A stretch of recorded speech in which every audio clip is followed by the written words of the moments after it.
Olá amigos investidores, estamos de volta para mais um vídeo. No vídeo de hoje a gente volta a falar sobre um dos queridinhos aqui, fiagros do nosso canal, o Vigia 11 da Valora. E vamos falar do relatório do mês de outubro, que trata dos dividendos que foram pagos no mês de novembro. Mas antes a gente vai trazer alguns números, algumas informações importantes para vocês sobre o fundo. Nos últimos 12 meses o fundo distribuiu um dividend yield de 16,5%. Lembrando que aqui é isento de imposto de renda, o que seria um ótimo dividend yield, se não fosse o detalhe. O P sobre VP do fundo se encontra em 0,86, ou seja, temos 14% de desconto nessa cota do fundo atualmente. E para quem acompanha mais de perto o canal, sabe que eu sempre falo que esse desconto dá uma falseada nesse resultado desse dividend yield dos últimos 12 meses. E por isso eu sempre faço um ajuste, trazendo o valor da cota de mercado para o valor patrimonial. E nesse caso, o dividend yield cairia de 16,5% para apenas 14,2%. E para quem acompanha mesmo bem de perto, sabe que eu quero atualmente um yield para um fundo high yield. Para quem não sabe, o Vigia é um fiagro high yield, assim como a maioria dos fiagros. Eu estou pedindo atualmente pelo menos 14,5%. Tá bem perto? Tá. Ou seja, a gente pode até dizer que tá aceitável, mas ainda não bateu aquela meta mínima, que seria 14,5 mínimo. Para mim o ideal é acima de 14,5, mas no mínimo 14,5. Aqui tá um pouquinho abaixo, mas é só um pouquinho abaixo. No último mês eles pagaram 11 centavos, e esses 11 centavos equivalem a um yield do mês de 1,33% do mês, ou seja, é um yield muito bom para fundo high yield. Mas tem que lembrar sempre que esse yield só tá bom assim porque a cota tá muito amassada. Se a cota não tivesse tão amassada como está atualmente, esse yield teria sido menor. A gente entra aqui no relatório finalmente e a gente vê novamente ele falando sempre mais ou menos a mesma coisa. Ele só faz um Ctrl+C, Ctrl+V e muda alguns detalhezinhos, que o fundo encerrou o mês de outubro com o patrimônio líquido todo alocado em CRAs. O fundo, para quem não conhece ainda, ele é 100% alocado em CRAs, ele não investe mais nada que não seja CRA, e ele é 100% indexado ao CDI, ou seja, ele não tem nenhum investimento em IPCA ou pré-fixado.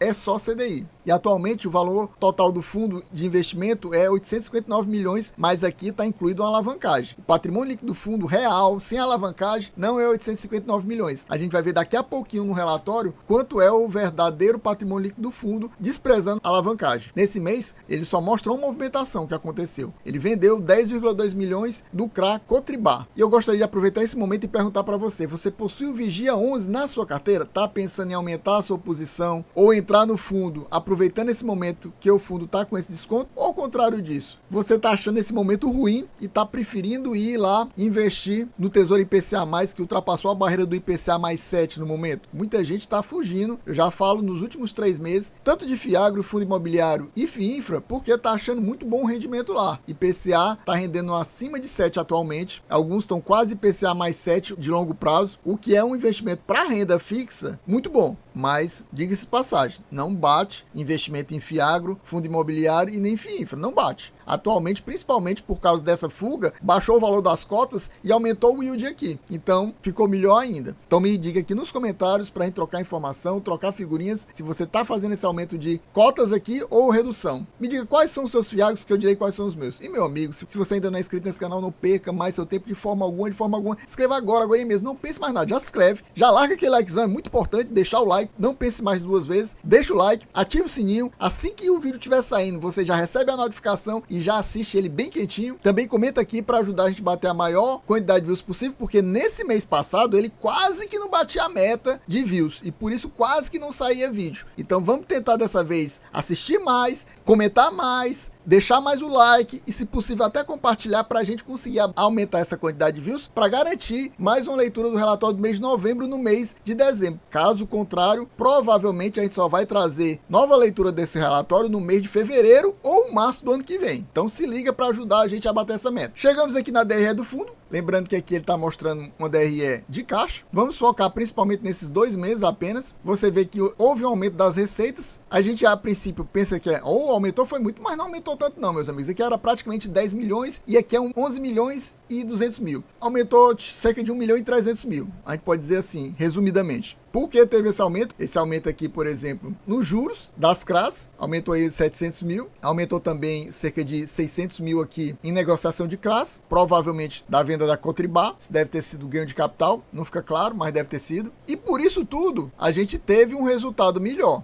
Resultado de 9 milhões e meio contra 8 milhões 349 mil. Só que ele distribuiu no mês passado 10 milhões 374 mil, ou seja, ele colocou 2 milhões que tinha em reserva para pagar rendimentos e pagou 12 centavos. Mesma coisa que ele tinha feito no mês anterior, agosto. Agosto ele só teve 7 milhões, mas pagou quanto? Pagou 11 milhões, colocou 4 centavos de reserva por cota para pagar 13 centavos. Senão teria pago 9 centavos. E aqui agora ele não precisou colocar nada da reserva. O resultado foi igual que ele distribuiu. Ele distribuiu até um pouquinho abaixo. Ele distribuiu 11 centavos. Está vendo que mês a mês está caindo a distribuição do fundo. 13, 12, 11. A gente não sabe quando é que vai parar. Esse valor a mais aqui, por exemplo, da receita, provavelmente se deve a isso aqui. Maior quantidade de dias úteis no mês de outubro. Então, como teve mais dias úteis, acabou dando uma receita de juros maior. Porque, para quem não sabe, quando o fundo é 100% atrelado à CDI, quanto mais dias úteis, mais receita de juros rende ao fundo. Então, foi basicamente isso aqui. 700 mil deve ter sido por causa desse um dia útil a mais que teve de outubro em relação a agosto e 2 dias úteis a mais em relação a setembro. Provavelmente foi isso. Lembrando que o fundo ainda tem 5 centavos em reserva, porém, diga-se de passagem, no mês de dezembro tem a cobrança da taxa de performance, que sempre é alta. Então, esses 5 centavos aí, uns 3 a 4 centavos vão ser consumidos só com taxa de performance. Prepare-se para isso. Então, se ele não fizer uma reserva nova, vai quase acabar só por causa da taxa de performance. E no mês de novembro, a quantidade de dias úteis foi menor do que outubro. A gente vai ver isso também. Então, as receitas e, consequentemente, o resultado, o lucro do fundo vai reduzir. Pode ser que ele tenha que usar essa reserva, um pedaço, nem que seja 1 centavo ou 2 centavos. E lembrando que esse fundo aqui, como é atrelado à CDI, ele não foi impactado por causa daquela deflação que houve no mês de agosto. Esqueça essa deflação. Essa deflação não atingiu esse fundo aqui, porque ele é indexado à CDI e não ao IPCA. Chegamos aqui na carteira do fundo. E pessoal, eu vou, nesse vídeo, não comentar o que eu sempre venho comentando nos vídeos anteriores. Se você quer ver um vídeo mais aprofundado, mais detalhado, eu vou colocar aqui no topo, do lado direito, um cardzinho para você assistir o último vídeo que a gente fez, que a gente comenta com mais detalhes sobre aqui a carteira do fundo. Eu não vou falar, por exemplo, que a Fiagril é o maior devedor do fundo e deve quase 30% do patrimônio líquido só a Fiagril. Não vou falar sobre isso. Se você quiser ver com mais detalhes, você vai lá. Então aqui nessa coluna a gente vê os nomes dos devedores do fundo. Aqui você vê que o fundo só investe em CRA, só confirmando aquilo que a gente já sabia. A gente vê, por exemplo, que nenhum desses CRAs tem rate, 0 rate. Isso aqui torna o fundo mais arriscado. A gente já sabe que ele é um fundo high yield, que na média a taxa que ele cobra é CDI mais 5 e alguma coisa, por isso que ele é high yield. Que nessa coluna temos os valores devidos. Como eu falei, tem muita Fiagril aqui, ó. O maior devedor de cara, o maior CRA é da Fiagril, mas não tem só esse. Tem mais esses dois, tem mais esse aqui e tem mais esse aqui. São 5 CRAs da Fiagril. Quando tiver vencendo esses CRAs é que vai ser uma verdadeira libertação para o fundo. Infelizmente, o primeiro só vence em 2027, então tá longe de vencer esses CRAs. Daqui só quase 3 anos ainda começa a vencer esses CRAs da Fiagril para ir se livrando dessas bombas. Infelizmente. Aqui a gente tem um patrimônio líquido investido em cada um desses ativos. Aqui a gente tem o indexador, como a gente já sabe, tudo é CDI, ele é 100% CDI, e aqui as taxas, comprovando que a maioria é taxa acima de CDI mais 4,5, o que para mim caracteriza taxa high yield. Aqui a gente vê a periodicidade dos pagamentos, você vê que a maioria paga de forma mensal. Tem só 2 devedores que pagam de forma semestral. Um paga 6% e o outro paga 4%. Os dois juntos não dão 10% do fundo como um todo. A gente vê que, totalizando tudo, juntando tudo, o fundo tem aquele patrimônio líquido de 860 milhões praticamente, o que nos dá